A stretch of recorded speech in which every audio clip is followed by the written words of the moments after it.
everybody, and welcome to Red Wings Rant, where tirades and impassioned pleas for your Detroit Red Wings finally have a home.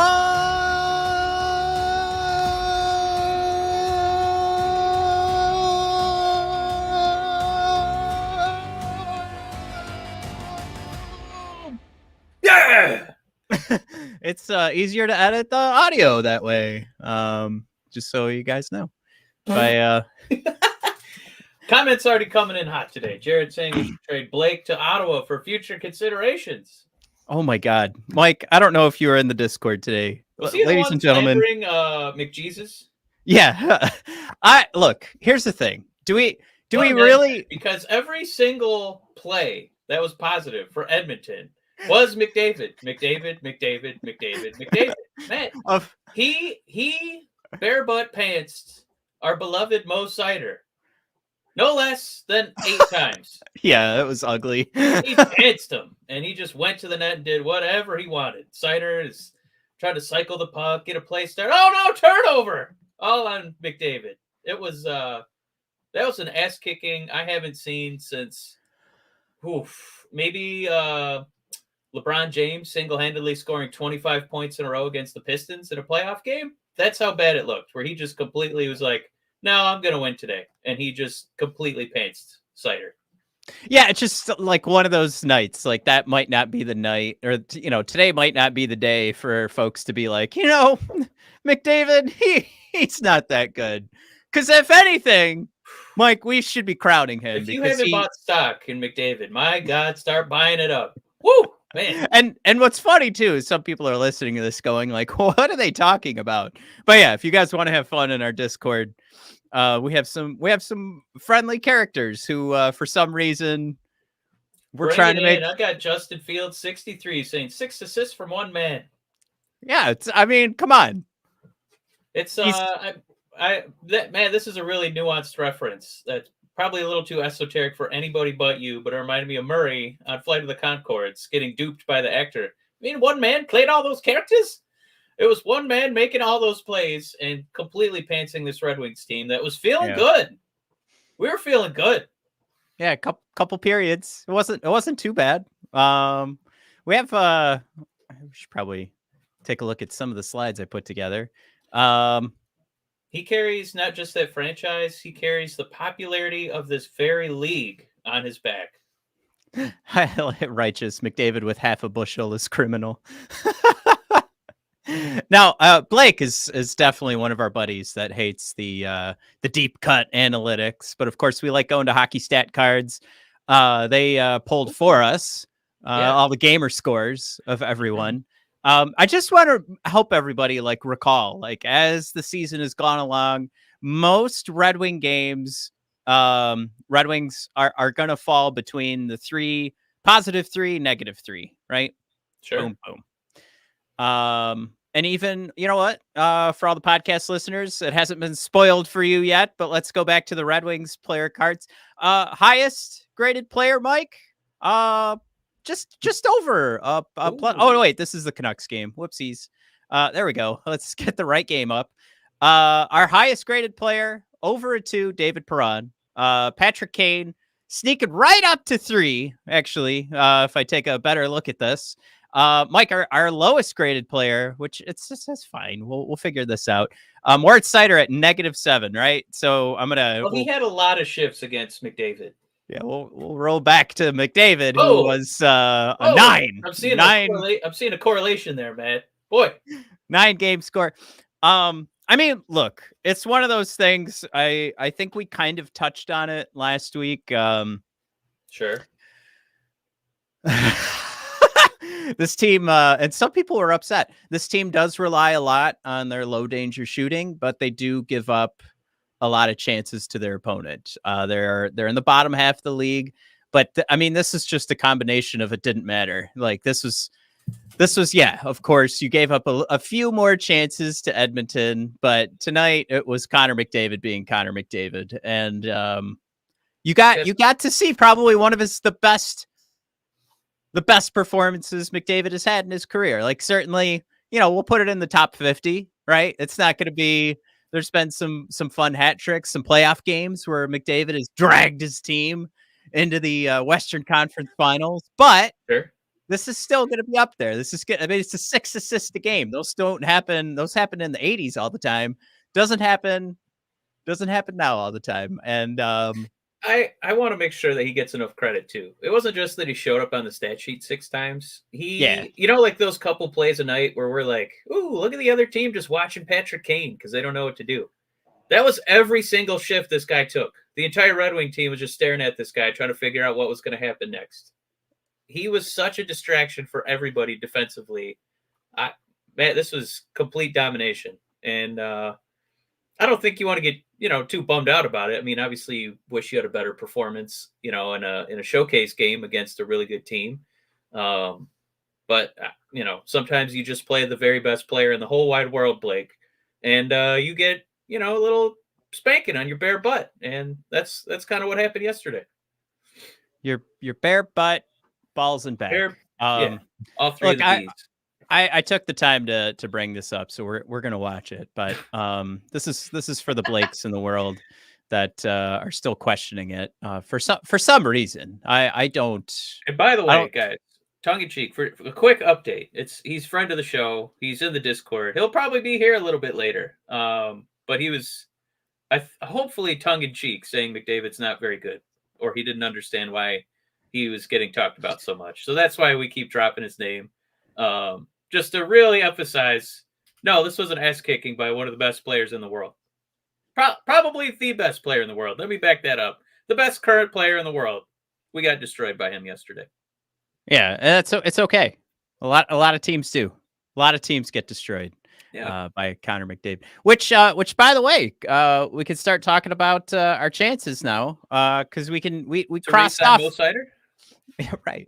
We crossed off one of the harder games on our schedule because we took at it a couple weeks ago, but it's the strength of schedule remaining for the Detroit Red Wings. And now that you cross off a Vancouver Canucks game, you're now crossing off an Edmonton Oilers game. Your strength of schedule, you are now in the I don't know if you want to look at the top half or the bottom half, but you have the 4th easiest schedule heading into the end of the season, Mike. And you're going to knock off a Canucks game tomorrow. It'll make it that much easier. You'll probably have the easiest schedule to end the season after that Canucks game. That's pretty freaking huge. And not to mention, you're going to be crossing off an Avalanche game pretty soon. I mean, this strength of schedule is going to be around the Carolina section there, which is going to be around the easiest of all Eastern Conference teams. And, Toronto up 3rd hardest schedule. I do think it's important we mention, as far as a fan viewing experience, yes, we've ripped off a pretty painful Band-Aid, and then we have another Band-Aid here coming in a day or two. And then it looks like, we're going to close out the season with some easier games. And then, if we win those, Matt, we might even forget how thoroughly outclassed we were by the best team, one of the best teams in the league. So, yeah, we can have those delusions of grandeur that this is a upper echelon team because as it stands, I think we're still the 7 or 8 seed. So, yeah, to me, it's one of those things. If you can get through this Vancouver game with, you know what? I just don't want to see any major injuries. And then we could get back to, you're in Calgary, playing Seattle, 2 very winnable games, Colorado, whatever. You know what? Put it down as a loss just to get through this February schedule, which we're looking at right now. And then you've got St. Louis, Chicago, Washington just seems to be benefiting from Alexander Ovechkin right now and a 5-game goal streak, becoming Alexander Ovechkin again, but that's not going to last long. And then the Islanders, to round out February, huge game, right? Some playoff implications there, but a very winnable game. So if you could get through this Vancouver game, you've got a good chunk here that, I know we've had the chat before in the past where it's like Red Wings will play up to their opponent. Well, they didn't last night. So let's get through these tough games and let's start looking at some of these easier opponents, and hopefully that'll yeah, no, let's do this too. I just wanted to the positive for us. Just throwing a couple of the comments too. Jim Johnson coming in hot, just saying, I thought we outplayed the Oilers first 2 periods, and we completely crapped the bed. And we may have some goaltending issues if Husso is out long term. Yeah, if we make some time today to look at some trade targets, I got to think goaltender is going to be one of them. And then who else did I have in here? Oh, Dan B. Trying to put a I don't know if it's a positive spin, but just a little spite throwing McDavid's way when he says, "Well, I hope Connor enjoys memories of last night when he's watching Bettman hand out the cup to somebody else." Very true. They Sure. Still over with cups there. I mean, it is one of those things, right? Like they just ran off like 17 or 18 in a row with their slow start, which was due to poor goaltending, Connor McDavid injury. And it's like, okay, well, now the team's performing what we all, like half the media said they were the favorite to win the cup. I don't know, Dan B. This is a scary and an angry Edmonton Oilers team. I know one of the things that's you would say counts against them is that Ken Holland is going to be handling their roster moves at the trade deadline, but this is also his last season, right? Like he said, he's done after this year. His contract's up, so he's like it's like a ceremonial retirement and last season. So you could see some huge moves because he's not going to give two Fs about what's happening in next season. But he'd sure as hell love to win a cup. So I don't know, Dan B. This is a scary good team. I will say, I think we had one other comment I was going to throw in there. Yeah, go for it. It was, it made me laugh just reading it. My laughter interrupted you, but it was Performance Art saying Husso to the Leafs. Perfect match made in heaven. I like it a lot. Performance Art. Damaged goods goaltender. Beautiful. I gotta say, to Jim Johnson's comment, we may have some goaltending issues if Husso's out long term. We had Husso out long term, and he wasn't playing great when he was in net. Even though I was one of the few, I was the dummy, right? I was like, I don't know, guys. I think he'll come around. He proved he wasn't coming around. Very hurt. This was not anything that I honestly, this just puts us right back where we were all of January. I don't know how much this hurts us. I think you're depending on Alex Lyon to get you through the season. And based on the goaltending we got in the first half of the season, if you were relying on Husso to just all of a sudden turn it around, we were not making it to the playoffs. Again, I think, this maybe for Alex Lyon is like, all right, dude, you got a lot of work to do. But this is something where they have enough goaltenders currently in the franchise. If you want to go down to Grand Rapids, to give Alex Lyon enough rest in between his wins, hopefully not more 7 goals against games like we saw last night, which I do believe, you throw a guy in cold, things aren't going to turn out the same as when a guy's preparing for a game. And of course, there's Connor McDavid again. There's so many factors there. I'm not blaming last night on Connor McDavid. We showed that replay of, Or you mean blaming it on Alex Lyon? I mean, blaming it on Alex Lyon. Yeah, right. Yeah. You blame it on Connor McDavid. Sorry. I meant that exact statement. You should blame it on Connor McDavid. And then Dane B throwing in Sebastian Cossa. Come on down. I saw somebody mention on the Discord, which again, I put the in the comments here. You guys can join the Discord and you can see the link flashing at the bottom of the screen. Love for you to join. Somebody mentioned like, oh man, we might have to call him up early. What is early? Like, let's just see what happens. Why not? I don't think, like, what does the protection do, really? You know what I mean? Does that make sense? Like, we're like, no, we gotta help him figure out the AHL. Do we? Like, when you're at this point, I mean, I'm not saying you're depending on him. He's not getting called up till he's like 26, man. I just why not? Like, just let's see what happens. Like, it's not going to hurt his development. I would say we're going to see John Gibson start for the Red Wings before we see Sebastian Cossa.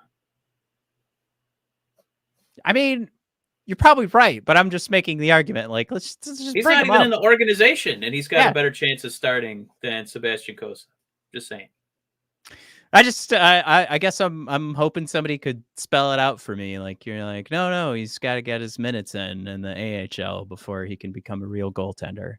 Sure. I mean, sure, that's a thing. Why not? But why not just bring him up for a little bit? We just need to get Alex Lyon into the playoffs and then see what happens. Like, how many we just talked about the schedule in February. We got to get through March and then half of April. We got to get Lyon some rest in between. I'm right now saying Alex Lyon is your starter. I think that's pretty clear.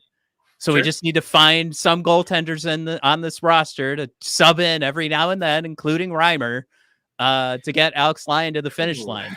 Yeah, and Jim Johnson thrown in. I'd rather see Hustos backup than Reimer. Hell yeah. Nobody likes that asshole. Well, yeah. I mean, I didn't. We don't even have to talk about his hockey. I didn't want him on this team to begin with. Dan B throwing it out there too. He better be looking over his shoulder talking about Cossa. For Trey Augustine, Matt. Woo-hoo-hoo. So Cossa, he'll get a call up when he's like 26, 27. Augustine, give me 25 and a half. It's one of those, it's such a silly thing in hockey. Like Jordan Binnington, when he won the cup with the Blues, like he was put in because everybody got hurt, right? But he was just, that was going to be it. That was going to be the end of his career. He was just going to be an AHL goaltender, and he was even performing terribly in the AHL. So it's just like, okay, well, he's not getting an NHL chance until it accidentally happened. And then he went 940 all the way to the Stanley Cup. And then what did he do for the next 2 seasons? Like sub 900 goaltending before he like kind of caught up again this year. So it's like, so you want to give nobody needs to tell me there's like the Scott Hatterberg in Moneyball treatment. Let's give him a little confidence. Hey, Scotty H, picking machine. Sebastian Cossa, puck stopping machine. Call him up. I'm saying that's what like there's like people are trying to tell me there's a science behind whatever's going to happen in the AHL. Like just roll the dice, man. It's freaking NHL goaltending. It's never consistent. Just see what happens. That's all I'm saying. I'm saying there's almost zero thought going behind it is what I want to say. So that's it for the NHL. Less thought should go into your goaltending. I think that's what Steve Yzerman's plan is with goaltending. Just sign them all, and maybe you'll run into Alex Lyon, right? I mean, he did draft Vasilevsky. I think. Damn it, I'm just saying.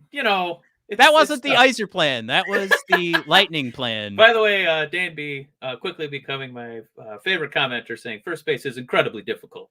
God bless you, Dan B. That's one of my favorite movies of all time. Love that movie, Moneyball. But Matt, you got the playoff standings right now, and we're still in, baby. Yeah. Things are still doing fine. Woo. Your what? Closest competitor right now being the New Jersey Devils, who were actually just apparently in talks to trade for a new goaltender with the Flames. So it is something where the Devils certainly are not giving up on this season. They see that number 2 wild card spot very obtainable. And you know what? Everybody would have put them top 2 spots in the Metro. Like no problem before the season started. This is a team that can get through their injury troubles, figure things out, and most certainly, unfortunately, leapfrog over the Wingdings. But we do have some space here to still feel comfortable. We have a couple games in hand on the Tampa Bay Lightning, who sit 3 points ahead of us. So we do have that potential to leapfrog them with 4 points on the 2 games they're ahead of us. Toronto, they have a game in hand and 2 points over us. So they're really getting their feet dug into the ground against the Wingdings here. And the other one we brought up a couple weeks ago is less of a advantage for us. More like, oh gosh, I hope when we play the 2 games to catch up to the Philadelphia Flyers, we win them both. Only because I feel like, New Jersey could jump up to that 3rd spot in the Metro. Then we'll be fighting the Flyers. So I think this is a worthwhile conversation. But yeah, 64 points, 54 games. They have 2 games on us, but also 2 points on top of us. So we would only be tying them at that point. Islanders below the Devils, 53 games played. So we got a game in hand, and we've got 3 points on the Islanders. So tough game at the end of the month, February 29th against the Islanders. They will be coming to Little Caesars Arena. But I mean, this is something too. Like they're minus 22 in the goal differential. This is not a team that has had an easy go this season. I do like when you name drop one of my favorite old school stats. I love goal differential. That's why I still feel good about us, because ours is still, even after yesterday's spanking, we're still at plus 12. Shellacking. Yeah, and we're still above Tampa, even though they've got 2 games on us too.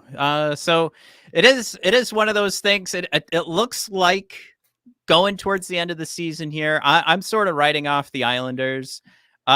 Pittsburgh has 3 games in hand on us. They're 7 points back. They are a plus 13. They have good goaltending. They've had spurts of it. They have Sidney Crosby playing at an MVP level. I'm gonna say I'm writing it off right now. Islanders done. Caps done. But I am gonna throw in the Penguins. I think the Penguins, even though they look pretty far back right now, I think they're still in it. I think they're putting in a good enough season so far to not count them out. And we talked about it before. They've gotten a lot of shutouts, so it is like goaltending in spurts, like I mentioned. But yeah, for sure, this wild card matchup or this wild card battle, like going into the end of the season, is going to be Tampa, Philly, Toronto, Detroit, New Jersey, and Pittsburgh. Yes. And Matt, I do want to throw in 2 quick comments. Yeah. Performance art saying, worst thing you can do at this point, scoreboard watch. Hey, wait a minute. That's what we're doing. Win as many games as possible. The rest will take care of itself. Performance art. I think that Matt and I are so fascinated and transfixed on this is because we haven't really had a reason to scoreboard watch since like Obama's second term. It's been a very long time. So I get where you're coming from. I think that's a good mantra for the team, but us, we could definitely scoreboard watch because we love talking about this. Yeah, and that's can I call that out to performance art? Like even performance art's right. What Mike said is like good mantra for the team, but like even the teams, like we find out later, like yeah, we were, you talk about like playoff games or like when the Lions were trying to beat the Packers last year to get in the playoffs.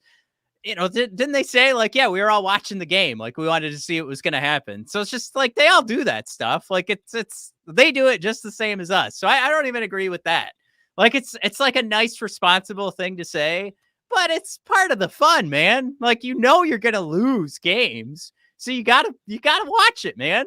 Get out of here, performance art, with your don't do scoreboard performance art. Bring it in. We love your pragmatism. I like it a lot. Thanks, performance art. Matt, shut up. I got your back, performance art. We also had Jared, amongst his jokes, he also did comment, I just don't want to burn out Lion like we did Husso last year. Yeah, clearly not a great idea based on what's happened to Husso this year. He's basically unplayable, injured. Pretty rough. But Matt, Ketzel, I think he's only commented 2 or 3 times today, but he's got a big one. I don't know if we're moving that far ahead in the slides, but performance art called me a jerk. Go ahead. Matt is a jerk. Hey, we're jerks. I was backing you up, performance art. But Ketzel saying, who would you trade for Saros? Ooh. And so it begins. I don't know. We played that game last week, right? I mean, where do you think the Nashville Predators are at? They want some draft picks, so I'm okay talking about draft picks for this year. But I will tell you, one of the things I did want to talk about this year was, should we looking at everyone who's available this year as like a top trade deadline candidate, should we just kind of like just back off a little bit? Let's just hold on, because we don't want to end up giving up too many assets, because next year could be nuts. So to that end, I guess, I would come back to the conversation we had last week, and I think Mike was pretty sad because I was ready to take phone calls on anybody. Oof. But I also, you know what? I didn't want to trade for Connor Hellebuck before the season started. A lot of people are throwing that out there. That was a hot target, and he came through again this season with he's having another fantastic season in net. But I still didn't want to trade for a goalie. So Ketzel, I'll tell you this: there are a lot of guys out there that I wouldn't mind giving up a ton of our prospects and draft picks to pick up. Goaltender is not one of them. So I will answer it that way while Mike takes care of his sweet little puppy dog. Can you hear me? Yeah, I got you. The pug found the only squeaky toy that I had in the basement, so I had to get her out of here. So I just wrapped up saying I don't want to trade prospects for a goaltender. I mean, if they want Berger and picks, yeah, I'd probably do it. Dan B says Berggren and a first. Hey, we're on the same page today, buddy. I don't know about a first. Can we do a little Yzerman razzle dazzle? Turn that into a second? I mean, I'm sure that Predators would say, "Hell yeah." I think Steve would kind of back off from one of those trades, and then it would be a thing where the next day at the deadline, Steve, you didn't make any plays for the Red Wings. Well, we kind of like the team we got, and we didn't really like the offers that were on the table. So, well, they've already we have on record Lalone saying this team is overachieving. Hey, wait a minute. So what? That's not good. To that comment. Yeah, I feel like they went out, made that statement to the media, and I do think they have that in their back pocket. It's like, well, hey, we thought we were overachieving. We're not gonna give up on our prospects right now when we think we weren't even supposed to be here to begin with. So yeah, I think that was an interesting comment. I think some folks in the media tried to spin it as like a positive. It was like, no, this is what Lalone is saying is that this team is doing so much better than what they should have done on paper. Which is kind of what's funny because we got so much pushback on the stats we shared last week. Mike, can we touch on a good question here too? Yeah, just to finish my thought, the low danger shooting percentage, which we lead the league in by a couple of percentage points. Mike, that is huge, and that goes right back to what Steve and Lalone are saying when they say this team's overachieving. That's a clear indicator right there where you're putting shots on net that are probably not supposed to go in, and they do. Jared said, I should know that because Matt said shut up, I should shut up. No questions. All right, what was the question? No, it's performance art. Asking why are we so quick to trade the Burger when all he's done is score at every level? Well, performance art, I feel like I don't know how much this organization really values him because he still can't crack this lineup. He just can't. So I guess what they're saying is that for that particular role that he has, we would need you to be, a guy who scores goals for us. First or second line, right? Because they do like having some sort of checking line, and then there's, maybe you could shoehorn him into the third line. But they're saying that particular set of skills, apologies to Liam Neeson, that particular set of skills, we have so much overlap with the current roster, we just can't find a spot for you. So if they're saying that's the case, and as somebody aptly put, I believe it was Ketzel, yep, he's our only trade bait. So he's a guy who has proven it just a little bit at the NHL level. And I don't think he's gotten to a point where you're finding the warts in his game really, because you can still say, well, he hasn't gotten quite enough of a playing opportunity. So he's got value. He's a young guy. We have overlap at his best skills. I think that's why we're able to bring him up so quickly. I like Ketzel throws out there mainly because he's our only trade bait. Jared also threw in a good point here. Where'd it go? Oh, so why are we always bringing up the trade? Probably because Stevie hasn't brought him up and set those others out. That's where Ketzel followed up with he's our only trade bait. But I like this one too. Berg's not getting a chance until Perron leaves, which hey, might be at the trade deadline. Which is funny that we're having that. I don't really want to have that conversation because I've said all season I think we have a team that's talented enough to make it to the playoffs. I'd like to see what happens here. That being said, you don't necessarily you got a team good enough to make it to the playoffs. You don't necessarily need to add then if that's my formula, correct? Well, Mike, but I think it's time to bring up some of the. We do have a new commenter real quick before we get into that. We haven't heard from Wings over Alberta. I don't remember them in a while. Saying Husso's definitely not ready to return. How is that missed by the coaching staff? Those, man, when you're out for a while, that first game back, it feels like you're really on eggshells. I don't know if I blame the coaching staff. I think your body, you just kind of overcompensate, in one area, and then it's really easy to get hurt again. It's almost like this is just going to be snake bit season for Husso, and he just needs to hit the hard reset and try again next year. Yeah, that was sort of my immediate reaction too. Is just like, all right, he's cooked for this year. But yeah, that is tough to put any blame on anybody because it's not. I don't know. There's one guy that knows his body best, and he's the one who got hurt. And sometimes you got to rely a ton on those conversations of, what's our next move here? Well, you're going to ask the guy who's been sitting out, right? Before you ask yourself. And we're also talking about a team, too, right? Because think about we were pretty sure Larkin has been playing with messed up ribs, concussions, and he's still out there. And so you kind of see your leader do it. And you're like, God damn it, I got to get out there too. And it's just, he couldn't come back from it. So I think it's a tough situation. I think it is an interesting question to bring up, but I'm not ready to necessarily throw the blame. I think it's just kind of a snake bit season for him. It would have to be the story that would come out is Husso was begging not to go in, and Lalone was like, "No, man, we can't have Reimer go out there. We got Connor McDavid tonight."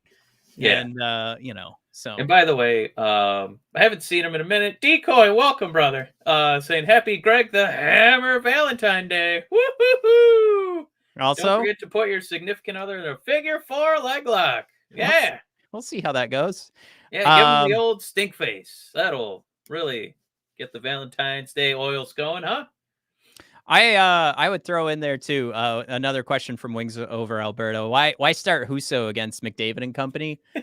Let's really stretch him out against the most difficult player to goaltend against. Well, here's another thing. Look, you're not going to win them all. And if you're looking ahead on a game, we're going to lose anyway. Let's let Husso get some practice out there. Good idea. I think it could have been one of those types of decisions. Let's save Lyon for the winnable games. Just chalk this up as interesting little ditty. Yeah. So they could have put Hutch out there. All right. Yeah. So what I pulled up here for all the YouTube viewers is a list that was put together, I think, by the hockey writers of it's actually a top 20, but we have 16 here of the top trade targets heading into the trade deadline. Real quick, we're gonna run through our DraftKings ad, guys, so don't go anywhere. But we're gonna hit this and then discuss next year's potential and one of my boys trade deadline based off the free agent market. The idea for looking for a super offer for Super Bowl 58? DraftKings Sportsbook has you covered. New customers could bet on the big game and turn $5 into $200 instantly in bonus bets. 49ers are favored right now, -2. Are you going to be putting some money down on those crappy Niners that took down your Detroit Lions? Or are you going to go for Taylor Swift's Kansas City Chiefs? You decide. Download the DraftKings Sportsbook app now and use promo code THPN. New customers can bet $5 get 200 instantly in bonus bets only on DraftKings Sportsbook, an official sports betting partner of Super Bowl 58 with code THPN. The crown is yours. Gambling problem? Call 1-800-GAMBLER or visit www.1800gambler.net. In New York, call 877-8-HOPENY or text HOPENY 467-369. In Connecticut, help is available for problems gambling. Call 888-789-7777 or visit ccpg.org. Please play responsibly. On behalf of Boot Hill Casino and Resort in Kansas, 21 plus age varies by jurisdiction, void in Ontario. Bonus bets expire 168 hours after issuance. See dkng.com/football for eligibility and deposit restrictions, terms and responsibility gaming resources.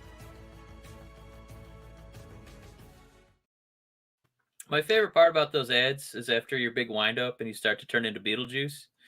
Hey, man, get a couple ads out here, man. Big old sandworm, it's coming.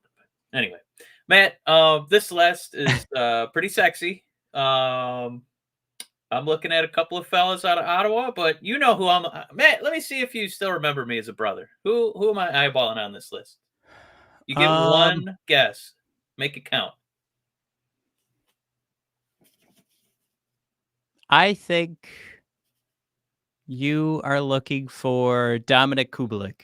Oh, wrongo. Matt, would be Jake Getzel out of Pittsburgh.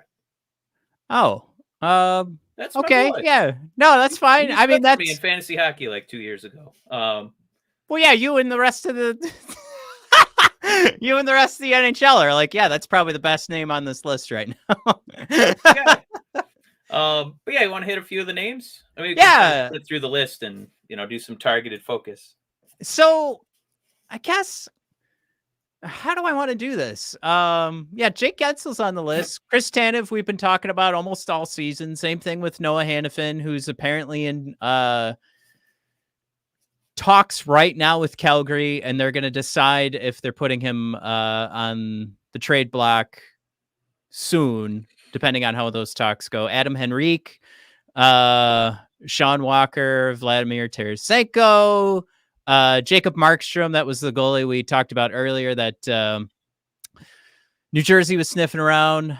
Jacob Chikrin, Scott Lawton, Anthony Duclair, who I've always been a huge fan of. Jake Allen, Kubalik, Philip Broberg, who we talked about earlier in the season. I think we all decided nah.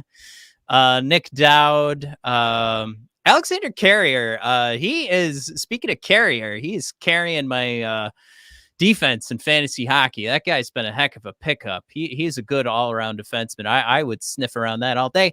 And of course, number 16 rounding out the list, Anthony Mantha. Now, Mike, yeah, I don't think you add one of these names.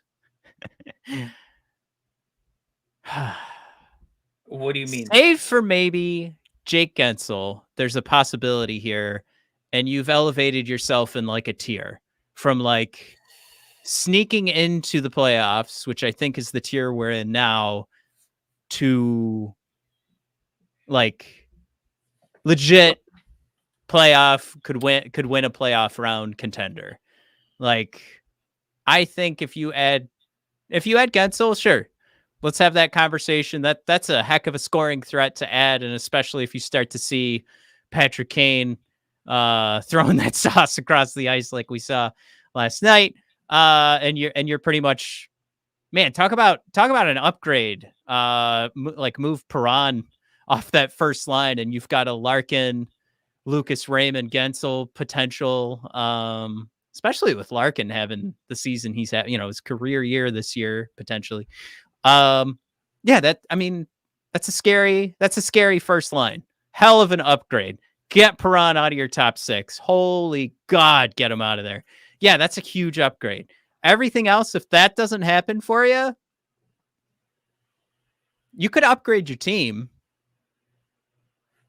I don't know. I don't know if I'm looking at any other move here. I don't know. Yeah, I don't know if Maybe there's like a guy who's going to win you a cup.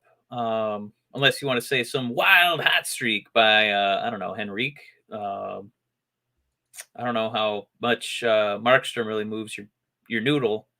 Um, but Chikrin is still kind of sexy because you get him, for 2 seasons, yeah. right? Where most of these guys are going to be unemployed or UFAs, and you got to compete against everybody else. I can get on board with the Chikrin conversation too, but I guess there's a point. There's a point I want to make with all of this. With just there isn't a name on here where I'm absolutely going and gunning for it. Is that? Yeah, because all of our boys from Toronto re-signed, so a lot of those are gone. Yeah, wait, why is Henrique listed as a goalie? That's the hockey writers for you. Yeah, I don't know. Jared, really, he's been peppering in the points. 35 as a goaltender, pretty sweet.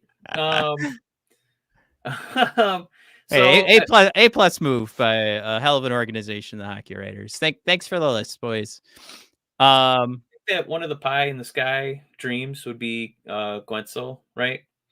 I just don't think it's as far fetched as you might think, if only because Pittsburgh is right up against it as far as like their cap hits go. And next season's going to be a little tough too. They have a couple guys coming off the books, including Jake. But that might be a team to be like, well, you get some kind of comparable skills between the Burger Man and Guentzel. Maybe this is the guy that we move. And then we have to get a draft pick out of it. So I think it's even a feasible trade in that manner. I guess I just still count Pittsburgh in that race, like I said before. So I don't even really count him as being available. I don't know if it's like the only reason they would do it is like some cap reshuffling. I think you do it because you have Sidney Crosby having an MVP season and you don't want to let him down when he's been, I mean, you've had some pretty huge, massive names run through that organization, but arguably number one or number two, probably number two, greatest Pittsburgh Penguin, your captain, is still sticking around, and I think you got to do right by him to some extent. You gotta pull a Ken Holland and have your team suffer for years to come because you got to see how many playoff runs you could string out of this. Somebody brought it up earlier. It was either 32 Thoughts or like Puck Soup or something, but it was like, can you really be the Pittsburgh Penguins and go a second straight season and not try and get Sidney Crosby into the playoffs? Like, what are you doing? You're just going to let his career fizzle out? Yeah. I think it's the second time I'm mentioning him today, but it's a little bit like, how there used to be almost the entire NBA would empty out their cap sheets to try and sign LeBron James anytime his contract came up. Yeah. Because basically he would say, if you put me on your team, you're a contender. That's my offer. The same should be true of Sidney. So yeah, it is a little wild that I mean, I guess they were pretty aggressive, right, in this year's offseason. Getting Carlson, right? So I still, they're still trying to make moves, but maybe does that just make you want to exclude Guentzel from this list? Because it seems like they'd be more inclined to add. That's where I'm kind of like looking at this list going like, yeah, for sure, Guentzel, for sure, Chikrin, but I mean, Ottawa's in these conversations to still. In Ottawa, I feel like hold on to what they have. with us. We're done. We're never getting an Ottawa player ever again. True. I also think like that would have to be a major push by Chikrin to get out of here again. Because I think Ottawa wants to see what's going on there. I think they want to try and get their ducks in a row next year and kind of hang on to what they've built and see if they can still grow a little bit. Kind of try to make things work. You have to imagine with all the excitement around the NHL, it wasn't just we weren't just all lying to ourselves. So I was rightly scared of the Ottawa Senators based on what we saw last year, and we thought we'd see them move up, and we've seen it before where we were off by a year. In every sport, we've seen that happen, Mike, since we've been watching. Man, even our own teams, took that one extra year. Sure. It's like the Lions. Real quick, we have a comment from New Voice. We haven't heard of. I think he was here last week. Michael Scripp. How you doing? Oh, Bud? Mike's been around for a while. Yeah, he said Kane, Perron, Sprong, Petrie, and Mata will be added to the list by the end of the month. Woo! Kane for sure. Yeah, I think Sprong too. And then Michael continued. Told you last week, Yzerman's going to sell the farm. Is that Mike? Are you calling this as we're not in a playoff battle? We're not officially in the bubble. I thought when you say sell the farm, that means you trade the prospects. Wasn't he? He's getting rid of Kane, Perron, Sprong, Petrie, and Mata. Maybe we need another response from Mike, but one more response, because usually sell the farm. Because if he's trading all these guys, I know what you mean, because you're talking about your farm system. Yeah. But if you're moving all these guys, that's you can't move your farm system and all these guys. Then you're you're tanking again next year. Like you're looking ahead, right? So there's Mike, we need one more message to settle the conversation here. Are you trading all the old guys, or are you trading all the young guys? Jim says Sprong and Kane need to stay. I would love 100%. To see Kane sign another year. Mike's saying not sure that we're there yet. So yeah, I think Mike's talking about no playoffs, getting rid of the old farts. So yeah, Dan B. Dan B. Great point. Petrie, GM of the year. Yeah. Hell yeah. Yeah, just removing that name from your roster is an upgrade. So I go for it, Steve. Matt, let me ask you this. Of these 16 guys, how many of them would you actually trade Bergeron for? Because looking at this list, I got to say, like, Danielson and Casper and, like Edmondson. Go fuck yourself. No way. Yes, that is a great point. I think if you were going into that conversation, Danielson, Casper, Edmondson, none of these guys are good enough to sniff that. You can go fuck yourself. Yes. I swore 2 times in this episode it was the idea of trading those 3 guys for any of these 16 players. And I include Quentin. Yeah. So we're getting I'm gonna get in big trouble here because I said a half hour and we're on 48 minutes. So the whole reason I brought up this list was just, should we hang on to these prospects that we don't know where they're going? We don't know if they're going to be a staple on our own roster next season, or Mike, my God. Now, this is a list of free agents, so we're not talking about officially the trade market next year, but I know we all like to make fun of Tavares, but Tavares, Marner, Rantanen, Crosby, Draisaitl, Victor Hedman. Hey, Leon, how would you like to make $15 million a year? Come on down. Brock Besser, who's going for like a 50-goal season this year. Ooh, Jeff Hedman, Petrie. Come how about retire? That? I know a lot of people retire in Florida. Come retire in Michigan. It's way better. Nikolai Ehlers. You know what? I'd sniff around a cheap contract on Taylor Hall too.